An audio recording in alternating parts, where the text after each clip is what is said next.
Who's your favorite amongst the six Goswamis? Rupa. Anyone else? Raghunath Das Goswami. Anyone else? Gopal Bhatta? Gopal Bhatta? Sanatana? There's only two left. Don't put your finger in your mouth.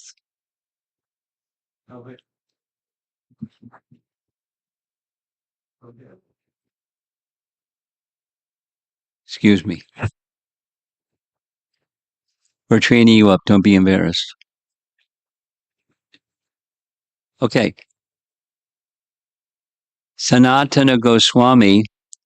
What are them? Let's hear three different things that you know about Sanatana Goswami. One. Raise your hand. Something that you know about Sanatana Goswami. Yes. Sambandha Tattva Acharya. Our youngsters in the front row. Do you know what that means? No idea, right? Do you know what that means? Sambandha Tattva Acharya, you know. He's the teacher, Acharya, about Sambandha Tattva. Sambandha means relationship, and Tattva means the truths about the relationship of all things with their source of emanation, Krishna. So he is the Acharya, and his deity is the predominating deity of that same Tattva. Who is the deity of Sanatana Goswami? Raise your hand. Don't just say it. Madan Mohan. Here's a bonus question. I'm just kind of trying to get everybody focused because it's been kind of spacey this afternoon. There's another name for Madan Mohan. And that other name for Madan Mohan is? Madan Gopal. Madan Gopal. Do you know that the mantra that was received by Gopakumar from his guru was known as the Madan Gopal mantra? Did you know that? Commonly, in our ISKCON practice, one of the mantras that's received at the time of brahminical initiation is the Gopal mantra, also known as the Madan Gopal mantra, and it's one of the standard mantras. And that's the mantra that Madan Gopal received, Gopakumar received from his guru, and which took him all the way to meet Krishna in Goloka Vrindavan. I mean, many other things, but it wasn't a straight line. He visited many places on the way. And that book about Gopakumar's journey from being a cowherd boy to Goloka Vrindavan was written by Sanatana Goswami. And not only he wrote the book, but he wrote a commentary on the book.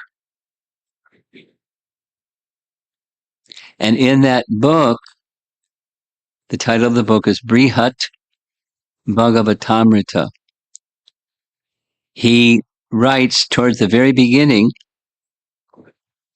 about himself that the holy name is the greatest source of eternal pleasure and is my very life and ornament.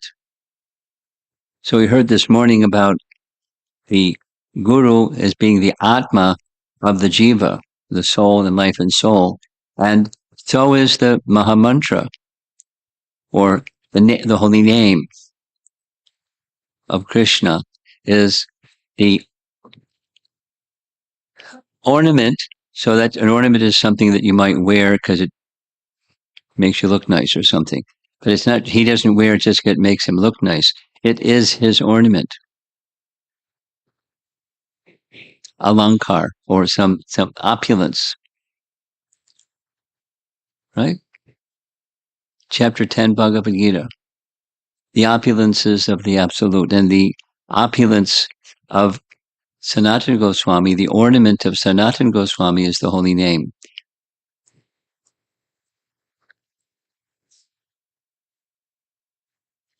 It's his life.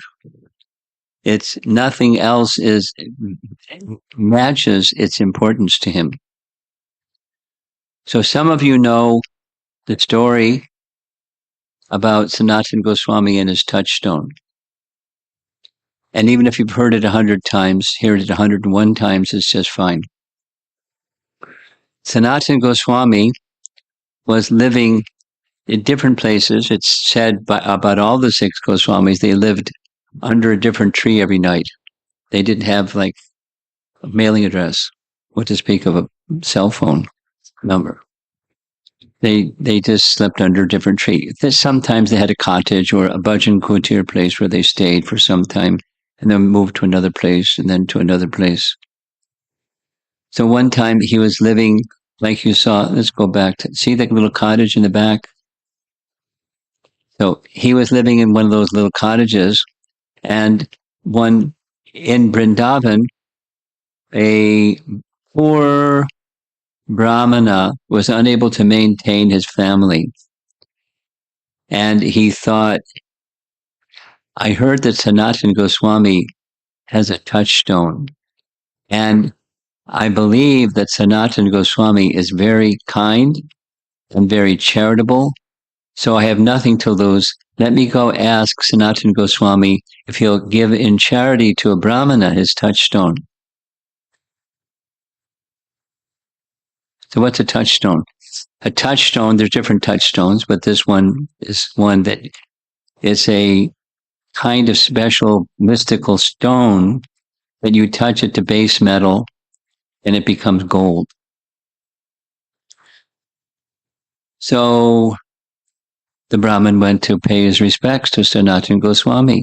The senior most, this is another detail, the senior most of all the Goswamis, including Rupa Goswami, who we look up to as the senior most, but he looked up to his elder brother as his guru, like his guru, Diksha Guru.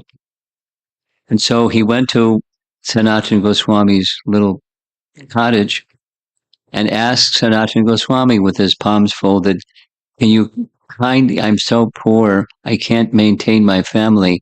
I heard that you have a touchstone. May I ask you for your touchstone in charity? Sanatana Goswami said, sure, it's yours, take it. The man said, where will I find it? Over there in the rubbish pile. And the man looked in the rubbish pile, and sure enough, there was the touchstone. He was astonished. He went home. One of his few possessions, we had an old iron pot, the vessel for holding water because they didn't have running water in sinks and things. Just had a little iron pot with some holes in it. So he took the touchstone and touched it to the iron pot, and it turned into gold. And he thought, wow. Then he found some other utensils that his wife used for cooking, touched the touchstone, and it became gold.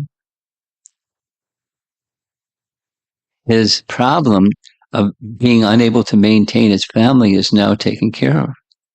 But he's a Brahmana, so he put 2 and 2 together and came up with 4. He said to himself, if he has this touchstone that's so valuable in a rubbish pile, he must have something more valuable. Maybe if I go and ask him for that something that's more valuable, he'll be very charitable and give that to me also. Let me try my luck. He went back, told Sanatana Goswami what happened, and said, because you kept this in the rubbish pile, it must be that you have something more valuable. Do you have something more valuable? And Sanatana Goswami said, sure, far more valuable. And the Brahmin said, can you give that to me in charity? And Sanatana Goswami said, sure. Only one thing. What's that? take the touchstone, go to the Jamuna River and throw it into the river. And then I'll give you the most valuable thing. The Brahmin looked at the touchstone. He looked at Sanatana Goswami. He looked at the touchstone.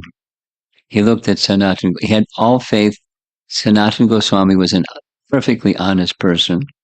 He has something more valuable than this, and that's a condition. So he threw it into the river Jamuna. And the touchstone was the holy name. Hare Krishna, Krishna Krishna, Hare Hare, Hare Rama, Rama Rama, Hare. And in ISKCON, we've probably all heard this many, many times. If you're hearing this for the first time, get used to hearing it because it's a popular story. And it's true. It's far more valuable than anything. And one of the things to get that which is more valuable than anything is to let go of attachment to the expectation for happiness through material acquisition, gold or anything. Here's a photograph of a place when Sanatana Goswami there. It was a grass hut, but it was by the side of Manasi Ganga. Where's Manasi Ganga? Manasi Ganga is about midway down the eastern side of Govardhan Hill. Someday, if you haven't already been there hundreds of times, may you all go there. That's a blessing. May you all go there and do your parikrama around Govardhan Hill. I know a family that's going to Vrindavan for 4 days, and their main reason for going there is to go around Govardhan Hill. Krishna Balaram Mandir and other places, but Govardhan Hill, it's a must. It's a must. Govardhan. So, Manasi Ganga has some nice history. At one time, long, long ago, during Krishna's pastimes, it was a large lake that flowed a long distance and a wonderful pastime. I won't go into the pastime because I want to stay with Sanatana Goswami. But it's a Krishna Leela with the gopis, and the gopis wanted to cross the lake, Manasi Ganga, and they couldn't find a boat, and they found an old boat with holes in it. And a little black fellow who was the boatman, that was Krishna disguised, and they got on the boat, and he started charging them their milk products, and there's many nice pastime at Manasi Ganga. Also at Manasi Ganga is a place called Chakra Tirtha. Chakra, like Sudarshan Chakra. It's said, there's different versions, but it's said that when this inundation of rain was coming down and everything was flooded, it didn't go under the Govardhan Hill, but everything was flooded. Why didn't it go under Govardhan Hill? One explanation is Krishna sent his Sudarshan Chakra to go around and around and around and around and around and around. And the Sudarshan Chakra can be very hot. It just evaporated all the water underneath Govardhan Hill. And at the end of those 7 days, Sudarshan Chakra was tired. He wanted to take rest. So the place where he took rest is this place, Chakra Tirtha. So, because it was a wonderful place of Radha Krishna pastimes, and specifically connected to the Govardhan Leela, the Govardhan lifting of Govardhan Hill, he made a little cottage. Now it's this little marble place. But inside that place, you see the 2 double doors, is this painting of Sanatana Goswami, because for some periods of time, he stayed here in a little grass hut and engaged in chanting. You see in the background by the side of Manasi Ganga. However, during certain seasons where there's water, water becomes a breeding place for mosquitoes, and the mosquitoes became too much. Now, nearby was Chakaleshwara Mahadev, and in Chakaleshwara Tirtha. as you see in the text here, it's one of 5 Kshetrapal. Kshetra, Pal means to protect. It's the protector of the holy Dham. And this is one of the 5 Shivalingas in the whole of Vrindavan that's the protector of the holy Dham, and specifically this place by Govardhan Hill.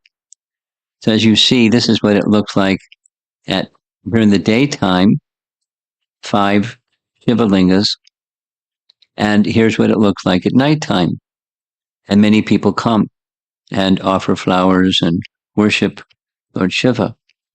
And here's what Lord Shiva looks like, the Shivalingas look like during a festival time.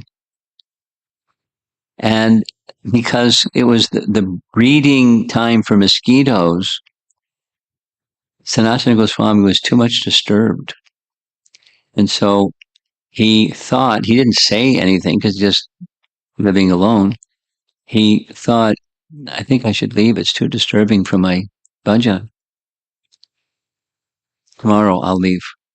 That evening, when Sadhu came, and later he understood this was Lord Shiva, he said, please don't leave. I enjoy your company here too much. I'll make arrangements so that the mosquitoes won't bother you anymore. He said, okay. It is said that from that day until today, mosquitoes don't go there. The benediction of Lord Shiva. So Sanatana Goswami stayed because Lord Shiva wanted his association. And this is the very same place, Chakaleshwara Tirtha, this Bhajan Kutir place, is where Sanatana Goswami left this world. Because he liked Govardhan Hill. He liked many things. He liked the holy name, but he liked Govardhan Hill. And even in his old age, he liked doing circumambulation around Govardhan Hill, but it became more and more difficult as he got older and older. And so one fine day, Krishna came and said to Sanatana Goswami, you're walking around Govardhan Hill, but there's no need to walk around Govardhan Hill. I'll make this arrangement. Seen in the painting, in the background is Govardhan Hill. Here's the Govardhan Shila, and I'll place my foot on Govardhan Shila and my stick for controlling the cows on that Shila, and a hoof print of one of the cows on that Shila, and you just circumambulate this 7 times every day, and it's as good as circumambulating Govardhan Hill. And so he did. Here's another painting of the same. And when Sanatana Goswami left this world, his body was taken by the Brijvasis in procession to the Madan Mohan temple. And in the back of the Madan Mohan temple, his samadhi was placed. And to his day, that's where his body was placed. And this Shila that you see was taken to another place. It was taken to the Radha Damodar temple. Radha Damodar temple because Jiva Goswami, the youngest of the 3, Sanatan, Rupa, and Jiva, he was surviving. And Jiva Goswami, was very expert in deity worship. And so they knew the deity would be taken care of very nicely.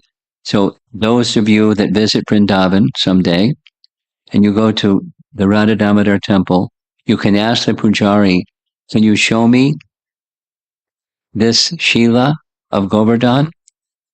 And for a couple of rupees, they'll pull away the cloth and show you the Shila.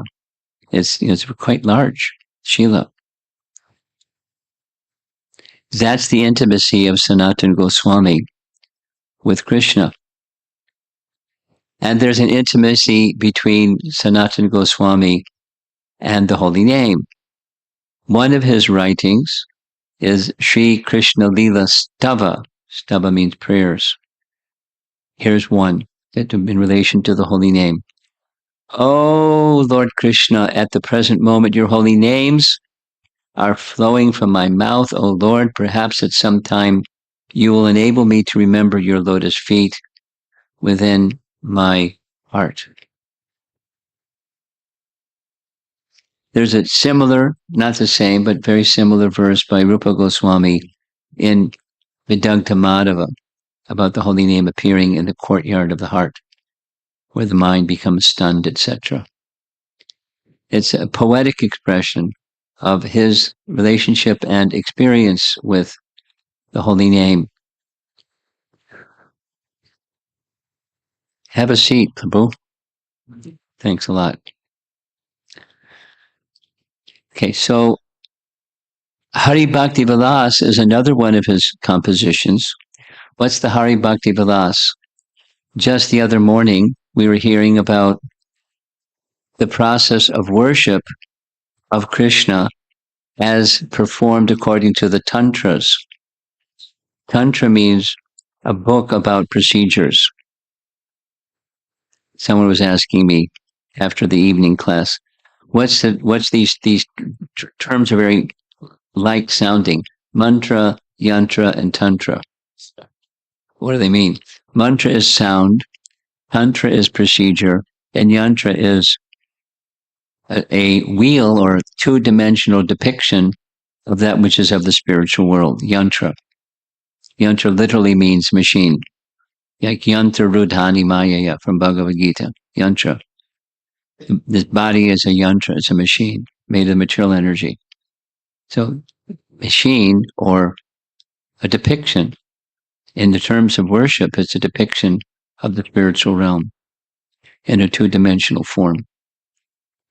So, he, Sanatana Goswami, published Hari Bhakti Vilas. It's said about Hari Bhakti Vilas, we discussed this the other morning. It was actually compiled by Gopal Bhatta Goswami when he was very young, while he was remaining in Sri Rangam with his father and mother. And when his father and mother became very old, they gave him permission, which was Lord Chaitanya's instruction, to stay with them until the right time came. They sent him to Vrindavan, Gopal Bhatta. Gopal Bhatta had this massive writing describing tantras, or the procedures, not only for worship, but procedures for everything. Vaishnava procedures for what we just, Diksha. Vaishnava procedures for sannyas. Vaishnava procedures for observing Janmashtami. Vaishnava procedures for Ekadasi. Vaishnava procedures for deity worship. Vaishnava procedures for how to do things. It's a how-to manual.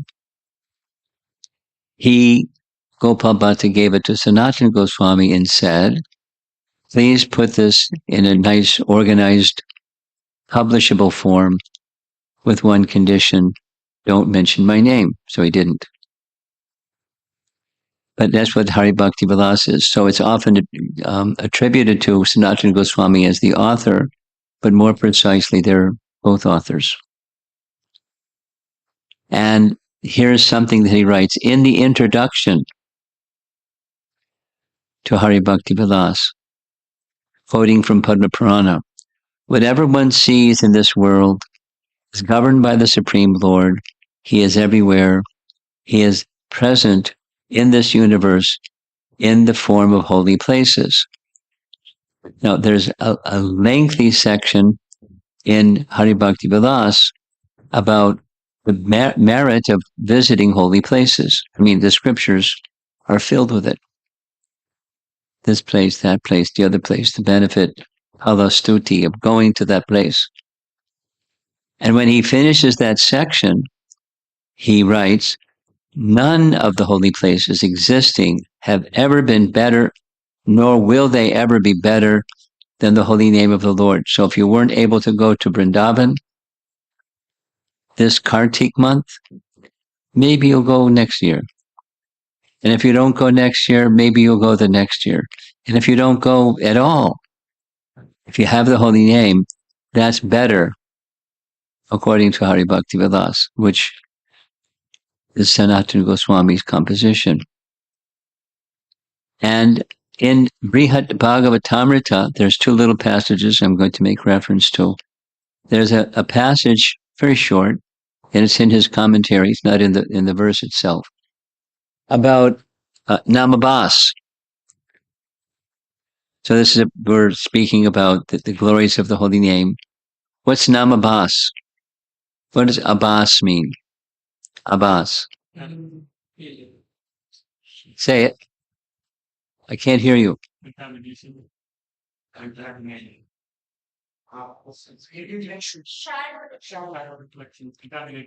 It's not contamination. Abbas means shadow or reflection. Shadow or reflection. Abbas. Nam and Namabas. Shuddha Nam and Namabas. So the kind of chanting that we do generally is Namabas. It's the holy name, but it's not the pure holy name. It's a shadow or reflection of. So in describing, it's said in scriptures abundantly, Namabas is sufficient to remove all reactions of sins. I'll say it again. What to speak of Shuddha Nam, Namabas is capable of removing, wiping out, cleaning away all reactions of past sins. It doesn't take away the tendency, but the reactions of past sins. So in this glorification, he makes reference, Sanatana Goswami makes reference to a passage from Varaha Purana, which means he's supporting its veracity. There's a description of a Brahmana who is taking his sacred bath in a holy river.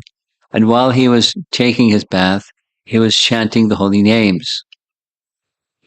And while he was taking his bath in the river, the tiger came. And the tiger was hungry. And the tiger decided to eat the Brahmana. But just as he was about to pounce on the Brahmana, a hunter came and shot the tiger. The tiger died, and the soul of the tiger was lifted in a Vaikuntha Vimana to the spiritual realm because he was just hearing the chanting of the Brahmana. He makes reference to this as one of the categories of Namabas. And another that he makes reference to is found in Nrsimha Purana. And in Nrsimha Purana, there's a long description, but I'll just summarize it. Hiranyakashipu had decided to go to the forest, engage in extensive austerities so he could conquer the universe. The demigods were in big anxiety. They knew his intention, and they knew he was capable of fulfilling his intention. And so they went to Narada Muni and one other sage and said, help, do something. So they said, sure.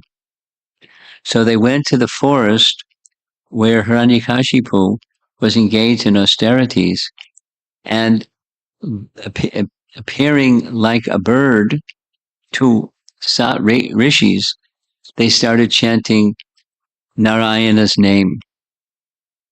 Om Namo Narayanaya, Om Namo Narayanaya, Om Namo Narayanaya. This agitated Hiranyakashipu too much.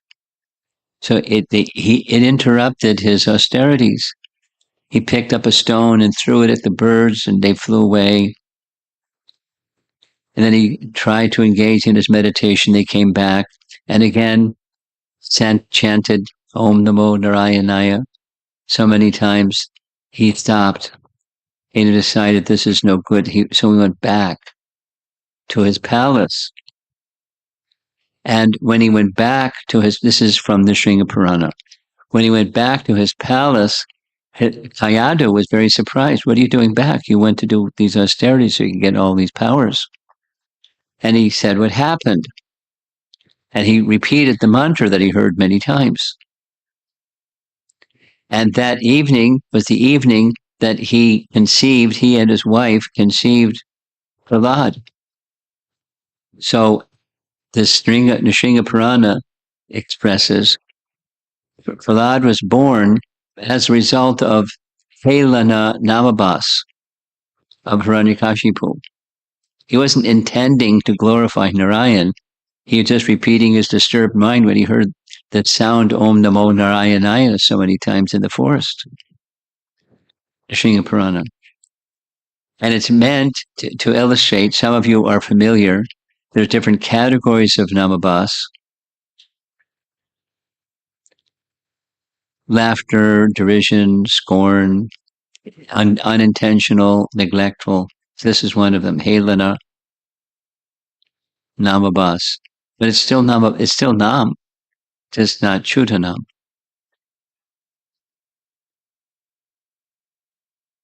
This is a writing of Sanatana Goswami. Of course, he's drawing from the scriptures to explain namabas. In the morning discussion, we spoke a little bit about Shuddhanam. And in Shuddhanam, there's two nice descriptions found in Bhakti Ratnakar in relation to Sanatana Goswami about the chanting of the holy name. So one of those narrations is very nice.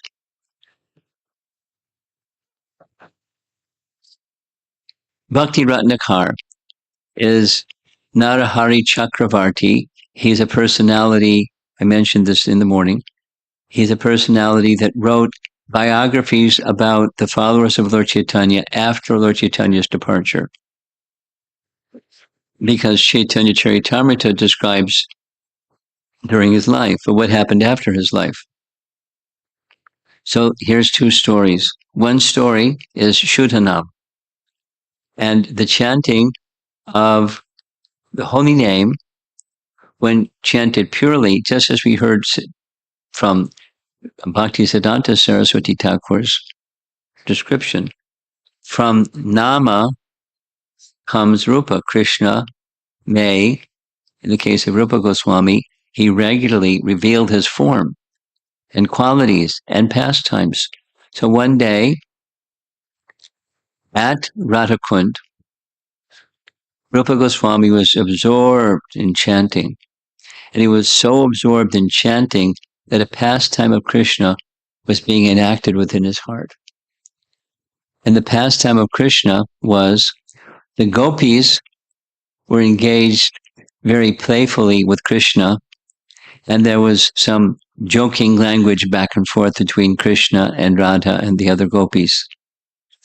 And Bhakti Ratnakar doesn't describe what that Leela was, but he found it so joy-filled that he began laughing. So internally, he was participating in the pastime internally, but also his body began laughing. Just as he was laughing externally, a very old sadhu passed by.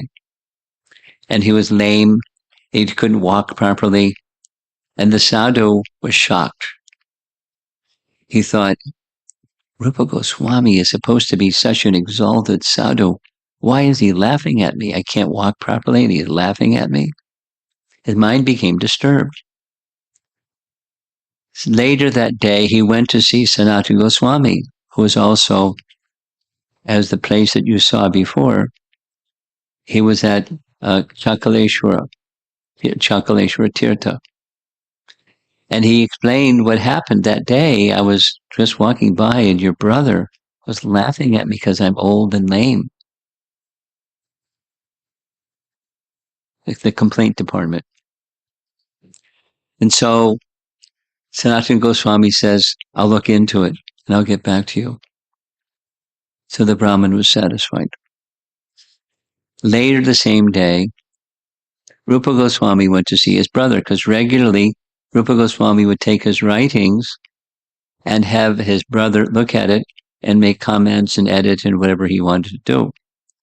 So he came to see him and he told him what happened. Today, I was engaged in such absorbed chanting that a wonderful pastime of Radha and Krishna appeared in my mind. And it was so joyful, but all of a sudden my meditation broke. And try, I couldn't re-enter into that meditation. And so Sanatana Goswami did quick math calculation and said, here's the reason why. Because when you were having joy-filled experience of Radha and Krishna's pastimes, you were laughing, and a Brahmin passed by and thought you were laughing at him, and he felt offended. Because he felt offended, your meditation was interrupted. Oh, really? I wasn't laughing at him. It was just a joyful pastime appearing in my heart. Sanatana Goswami said, go find the Brahmana, explain to him, and I'm sure everything will be all right. So Rupa Goswami did that. And sure enough, when Rupa Goswami found the Brahmana and told him everything, the Brahmana held his head and said, oh no, how could I think that you could do such a bad thing as making fun of an old man who can't walk straight? I should be apologizing to you. And they embraced and everything was nice. Now, the Bhakti Ratnakar describes this as a consequence of offense to a Brahmana, even unintentional. Unknowing and unintentional, still there's reaction. At least in case of Rupa Goswami, who's as far up as you can get, the uninterrupted meditation on the personality of Godhead is interfered with by even unintentionally someone who's a Brahmana, qualified Brahmana, taking offense at something you say and do. So be very careful. That's the message of Bhakti Ratnakar. It's in relation to Sanatana Goswami. There's one more very nice pastime that's described in Bhakti Ratnakar. I'll just narrate it quickly.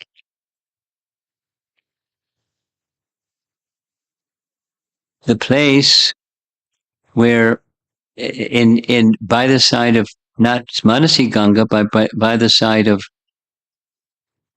Radhakund was another place where there's a deity of Madan Mohan and a little place where Sanatana Goswami would do his bhajan kutir. And when you go to that place, one day you probably go to that place, when you're doing circumambulation around Radhakund Shamakund, it's on the Shamakund side. From where he stayed, you can see over directly across the Shamakund, and over there is Radhakund. That was his place. And one day, as he was being visited by Rupa Goswami asked him, please look at my writing and see what you think of it, if it needs to be some changes. So he one day, he read, and Rupa Goswami came back and he said, everything was nice except you described the braid of Radha as being like a snake down her back. And I don't think that was so nice. Maybe you can find some other comparison. So Rupa Goswami took it to heart because it's coming from Sanatana Goswami. And he took his manuscript and went back. And then later in the day, it was time for Sanatana Goswami to take his bath at Shamakund. But as he was walking back and back and back in the courtyard there, on the other side, there's a set of steps where the gopis would sometimes, during Krishna's leelas, they would take their bath at Shamakund. He saw some young Brijbasi girls taking their bath by those same steps. However, he was panic-stricken when he saw what to him looked like a serpent climbing up the back of one of the girls.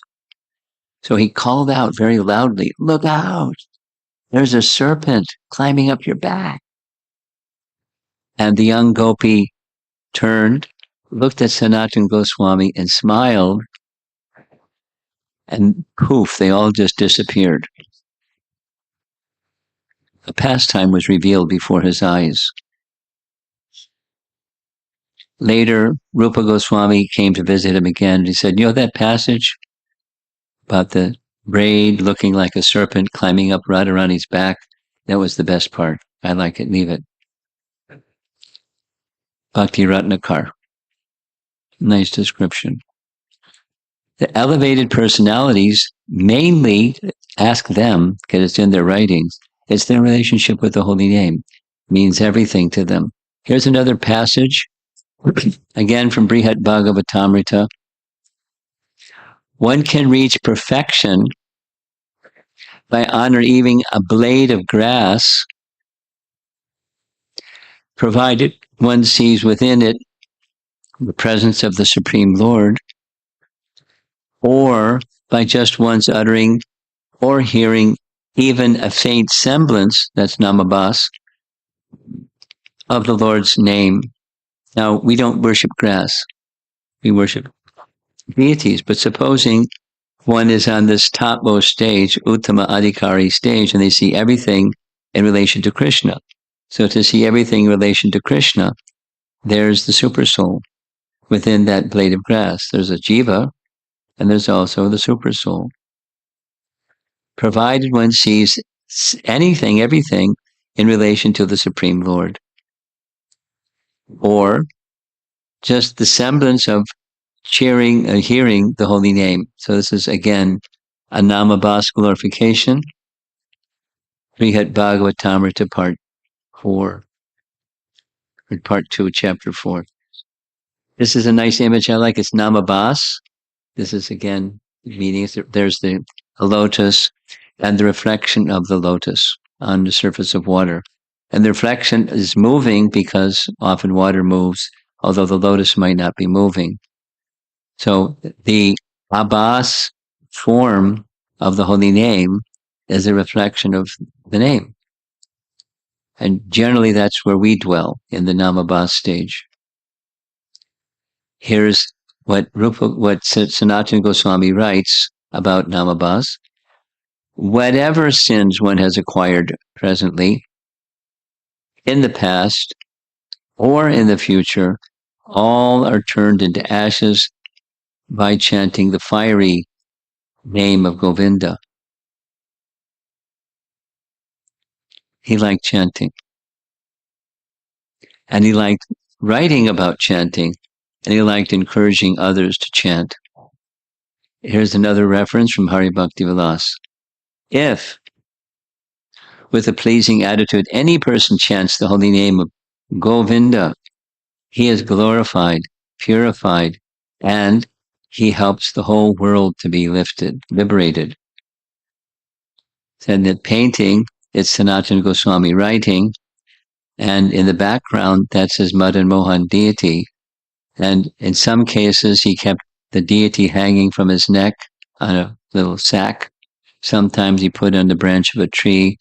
And here the painting is showing in a little place where there's just some stones on either side, because he didn't have any affluence.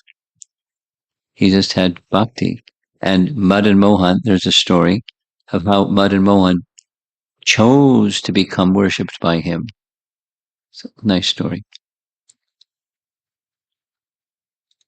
Here's further. So this is Hari Bhakti Vilas, number 11, 349. Here's number 11, 315, where he writes, in both Vishnu Dharma Purana and Hari Bhakti Sudodaya, Narada Muni says, because you are attracted to the Lord's holy name, you are all very pure in heart. When the holy name rises in one's heart, it shines like the sun and shakes away all darkness. There's many, in Hari Bhakti Vilas, it's a how-to manual, and he writes extensively. Here's about the chanting of the name. Here's another reference from Nrsimha Purana. Interesting. When all the residents of hell chanted the holy name of Lord Krishna, they attained love for him. At once they left hell and they went to the planets of the demigods. Now that hadn't come to Shuddhanam, because now they have a different destination, but from hell to the demigod realm, that's a pretty big jump.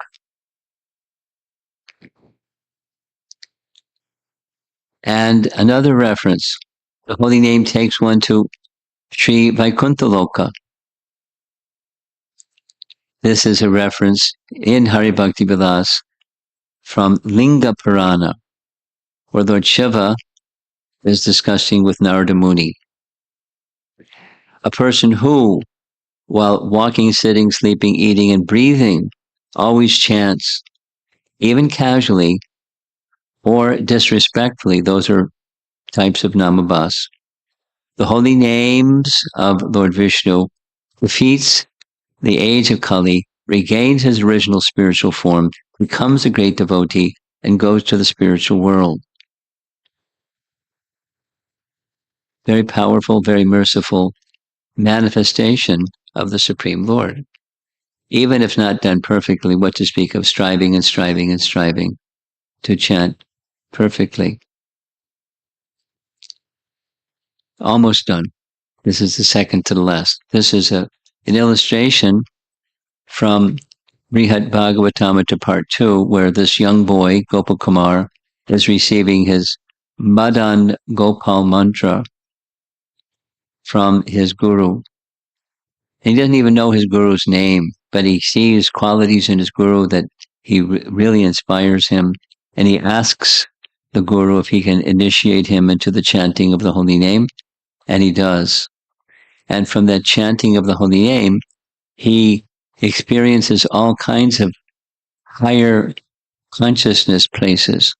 One of those higher consciousness places he goes to is Tapaloka. So this is just a simple illustration of cosmology, where you see the earthly realm, that's Bhuloka in the middle, and then six planetary systems above, including Brahmaloka at the very, very top, and then 7 planetary systems below, Atala, Vitala, Sutala, etc. So in the course of his chanting of the Madan Gopal mantra, he ended up, one of the places he ended up is what you see at the very top, Tapaloka. Can you read it? There's different platforms or realms. So Tapaloka is a platform where they do tapa, and it's rishis like the 4 Kumaras and brahmacharis, lifelong celibates that reside there. And one of the things they primarily like to do, is meditation. So when Gopal Kumar makes it to meditation, they explain to him the benefits and the power, the effectiveness of meditation. And they train him up. And he really likes it. He really likes it. He's thinking, maybe this is it. But after some time, because he continues chanting his Gopal mantra, he doesn't want to stop there. There's a very nice verse in purport where he says, I will be ungrateful. He's thinking to himself, I will be ungrateful if I have received this precious gift and I have yet to experience the fullness of this gift, what it has to offer. I can't be ungrateful. So I have to keep chanting, because they're saying there's like a long section. Why are you chanting? Because after all, the benefit of chanting is you see the Lord within, but we see the Lord within without chanting. So get with it and just do meditation with us. And he likes it. He feels something. There's some benefit. But after some time, he says, no, I have to take shelter of the holy name. That was the instruction from my guru. And lo and behold, descending from the upper realm beyond this universe are Vaikuntavasis. And the Vaikuntavasis, there's a nice section. I think I'd like to read from that section. Chapter 3. Should I have that when you get pulled out? There were 1,000 pages. What?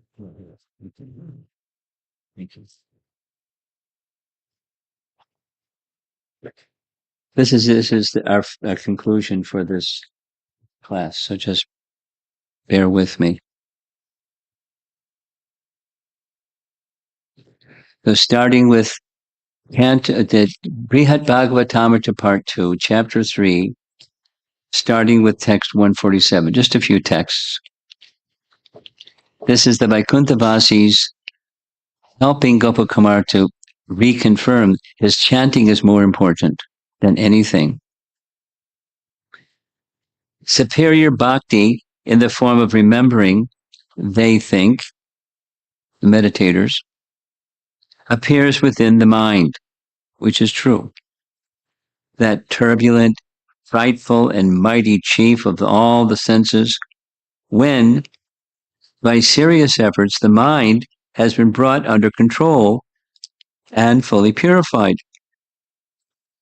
That's the Tapaloka personalities. But we consider chanting to be alone the most excellent form of bhakti, better than remembering, which appears only in one's turbulent heart. For chanting harnesses not only the faculty of speech, which it engages directly, but also the mind and the sense of hearing. And chanting helps not only the person practicing, but others as well. If the sense of speech, which sets all the external and internal senses in motion, is brought under constant control, then the mind becomes stable and can properly engage in transcendental remembrance of the Lord. They're advocating remembrance. The Vaikuntha-vasis are advocating chanting, and the remembrance will follow. No worries. Same thing Bhaktisiddhanta said. No need to extraneously engage in the meditation process or the Lila Smarana process. Just engage in chanting. With absorption, of course. But when absorption is there, the remembrance follows. Remembrance thus develops as the fruit of chanting. Of the many ways to chant Krishna's glories, foremost is his Nama Sankirtan. It is deemed the best because it can evoke at once the treasure of pure love for Krishna. When relished with love in countless ways through service rendered constantly by the tongue, the nectar of Krishna's name delights the heart. So it goes the tongue, the ear, the heart. Same as Rupa Goswami's writings, the Dagda Madhava.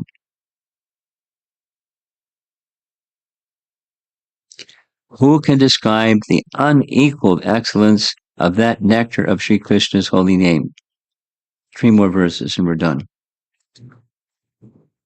Though all names of the Lord are equally great, a devotee most quickly, most easily achieves his goals by chanting the name he himself holds most dear, which is something that we discussed yesterday. Yesterday morning. No, this morning. Krishna appears in the form according to our regard for him. We call the name, that's the name of our heart, and Krishna reciprocates accordingly. Bhakti, this is Sanatana Goswami's purport. If a devotee is especially attracted to a particular name, that name will most quickly and easily carry him to perfection. 2 more verses and that's it. The Sankirtan of Krishna's names is praised as the best and most powerful means to attain the treasure of Krishna Prema. It is like a potent mantra that can attract precious objects from a distance. By the power of bhakti, you will have many realizations, time and again, and for certain you will conquer your most formidable obstacles in all circumstances. Be assured, we are your helpers. So Krishna has sent these Vishnu Dutas to help Gopakumar complete his journey. And we're also getting nice association from Sanatana Goswami to help us complete our journey. Of course, there's work that we have to do, and that's the work of absorption in the holy name. And that's our topics about Sanatana Goswami, go back to the beginning. This is in the very early part of the whole Brihat Bhagavatamrita, where he's declaring openly, this is the greatest source of eternal pleasure in my life and ornament.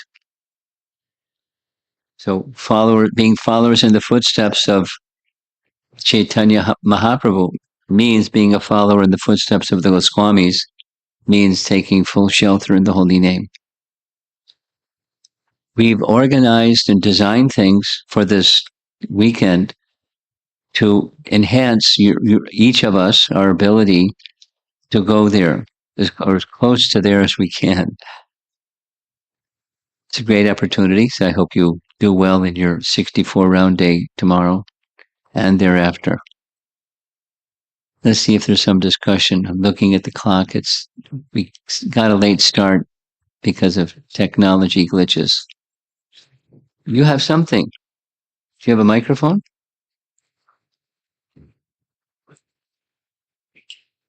Go ahead. It's magical. It'll work. Just speak.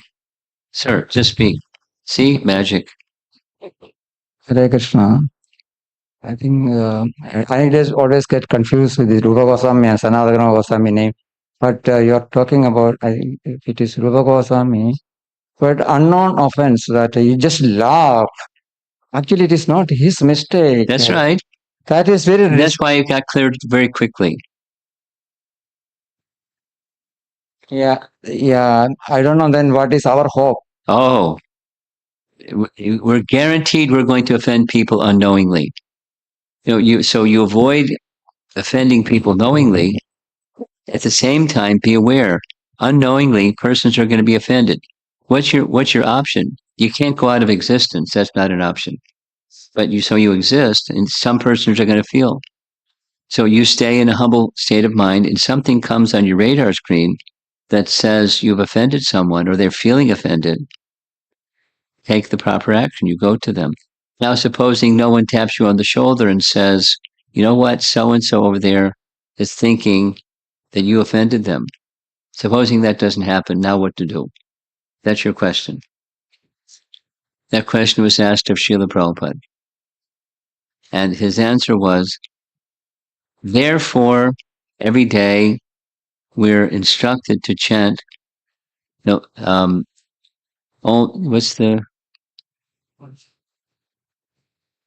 Krishna, the mantra went away.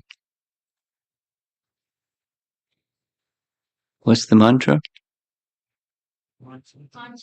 Yes. Vanchakalpatarubhyascha kripa sindhubhya evacha patitanam pavanebhyo vaishnavebhyo namo namaha. Vanchakalpatarubhyascha kripa sindhubhya evacha. Not just mechanically, but meaningfully, because it's going to happen. We're going to say something, do something, or not to say something, do something, and people are going to feel offended. I'm looking at this little boy. He's getting a little restless. You did great this morning. Now you're a little restless.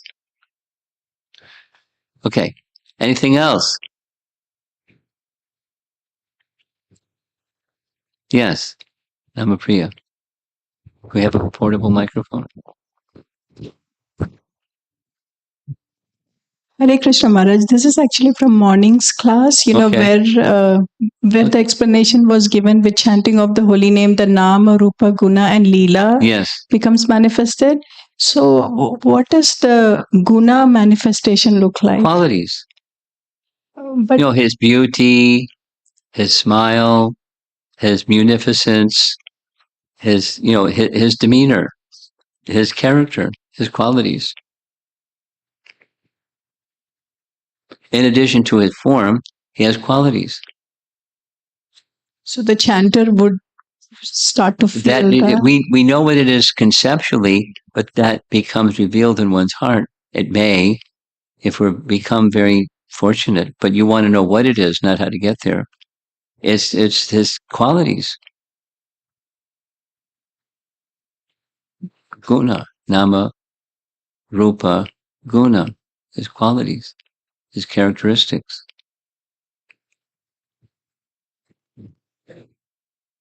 Thank you, Maharaj.